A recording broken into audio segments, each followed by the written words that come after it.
మన కూటమి ప్రభుత్వం వచ్చాక మా ఉత్తరాంధ్రలో అటు భోగాపురం ఎయిర్పోర్ట్ కానీ ఇటు వైజాగ్లో డేటా సెంటర్ కానీ అదేవిధంగా నారా లోకేష్ గారు చెప్పినట్టు ఇతర ప్రాంతాల నుండి ఇప్పుడు ఇన్నాళ్ళు కూడా ఉత్తరాంధ్ర నుండి సరిహద్దు రాష్ట్రాల నుండి తమిళనాడు, ఒరిస్సా, కర్ణాటక రాష్ట్రాలకి వలసపోయేవారు.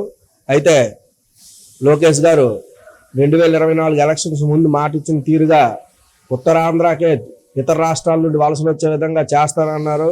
ఈరోజు వైజాగ్లో ఎటు చూసినా కూడా బీహార్, మహారాష్ట్ర నుండి ఎంతోమంది వలసదారులు వచ్చి అక్కడ డేటా సెంటర్ పనులు అవ్వచ్చు, అదేవిధంగా నూతనంగా నిర్మిస్తున్నటువంటి అనేక రకమైన కంపెనీలు, అదేవిధంగా భోగాపురం ఎయిర్పోర్టు, అదేవిధంగా ఇప్పుడు నక్కపల్లి దగ్గర స్టీల్ ప్లాంట్ కూడా ప్రారంభిస్తున్నారు.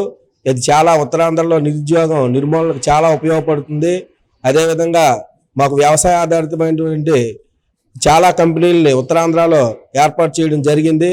దానికి గాను లోకేష్ గారికి, అదేవిధంగా చంద్రబాబు నాయుడు గారికి, కూటమి సభ్యులైన పవన్ కళ్యాణ్ కూడా పేరు పేరున నమస్కారాలు తెలియజేసుకుంటున్నాం.